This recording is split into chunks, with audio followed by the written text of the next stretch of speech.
Hello fellow sand lovers, I want to make a quick video on one simple thought I had.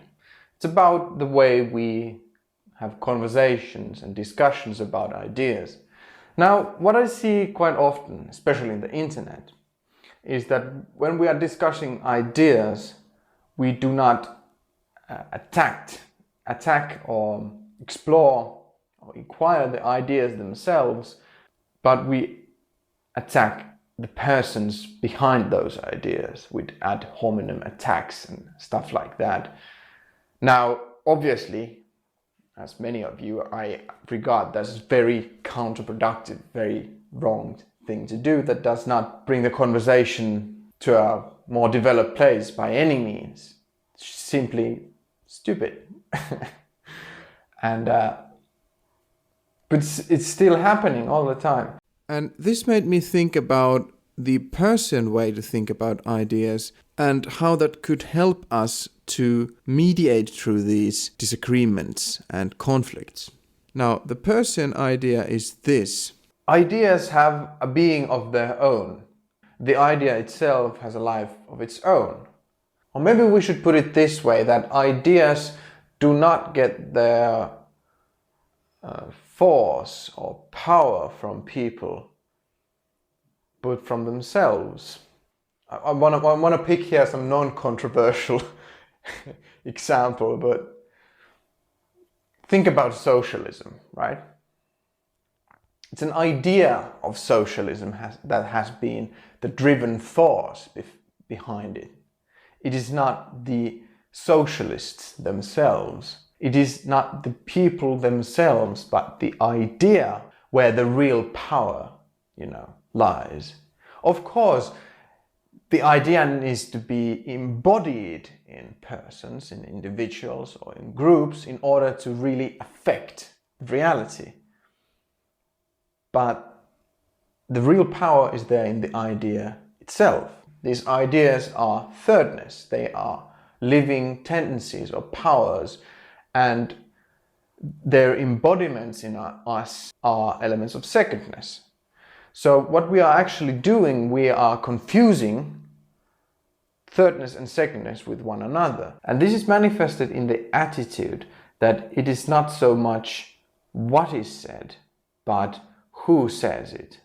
That the most important thing about some idea or statement is the fact that who says it, not what the statement actually is. I think that we should discuss the ideas themselves and see the people who present these ideas or believe in these ideas as vehicles of these ideas, simply as the embodiments of these ideas. And by that I don't mean that it would not matter how the idea embodies itself, because that's the whole thing with pragmatism. What that idea means is the habits that it would produce. The idea's meaning is on those habits of action that would follow from adopting this idea. Now, what I'm trying to say here is that the meaning of some idea are those habits that would ensue upon the internalization of that idea. For example, one meaning of Stoicism would be the habit of controlling your emotions and acting calmly. Or one of the meanings of hedonism would be the habit of pursuing pleasure. The point is rather simple.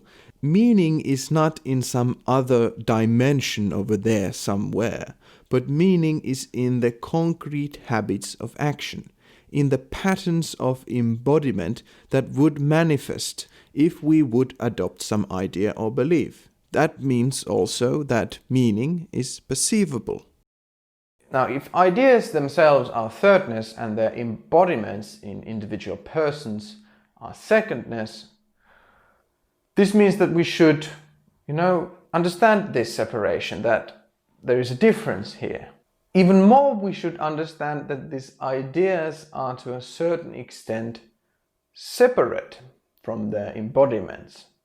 That these ideas are agents themselves that will find ways to manifest themselves through people. I think we should give some agency to these ideas, to see these ideas as entities themselves that manifest themselves through people, and discuss these ideas in that sort of thought in the background.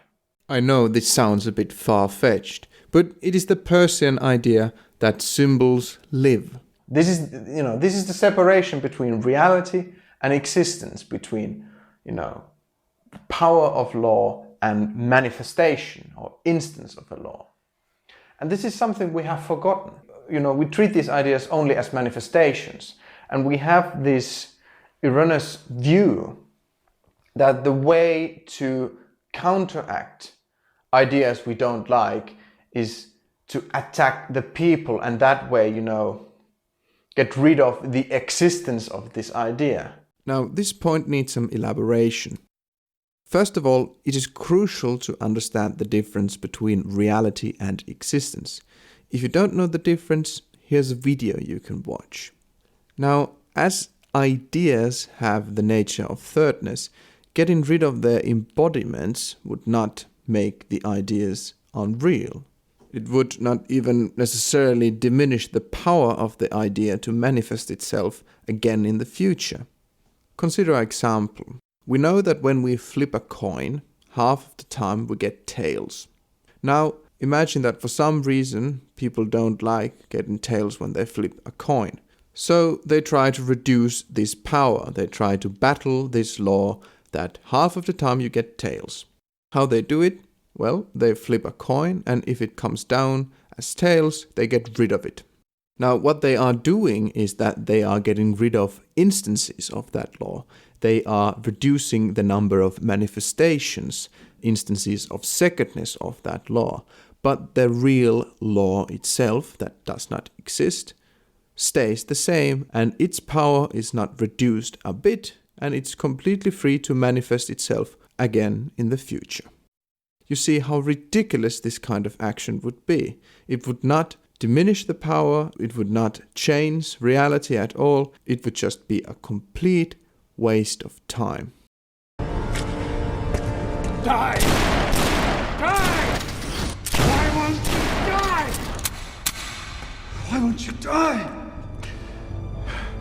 Beneath this mask, there is more than flesh. Beneath this mask, there is an idea, Mr. Creedy. And ideas are bulletproof. The ideas will find their vehicles, and they will manifest themselves. Maybe if I would, bring this a bit more together, I think the main point is to see that ideas are, entities in themselves. Ideas live through us, but we are not the masters or the controllers, or maybe not even the creators of these ideas. We are just the vehicles of them. This does not mean that we would have no free will or that we would be just marionettes for these ideas, because we have the capacity of self-control. I like to think ourselves as kind of a filters, that all of the time through ourselves flows all kinds of ideas, associations, and basically information. Although we cannot pick our next thought, we have the power of self-control to choose which thought we develop further and which thought we drop off immediately. In the same way, although ideas may flow through us, we have the capacity to choose which ideas we will truly embody as habits of action. You should give ideas credit, because ideas survive. If an idea survives for a sufficient long time, there certainly is something in it. Something that is true. Something that really, hits a nerve somewhere. And even if that idea in itself would be corrupted or bad, but if it lasts, there must be something in it. And I think our mission is to explore ideas and discover the goodness in every idea. What is the kernel of truth here?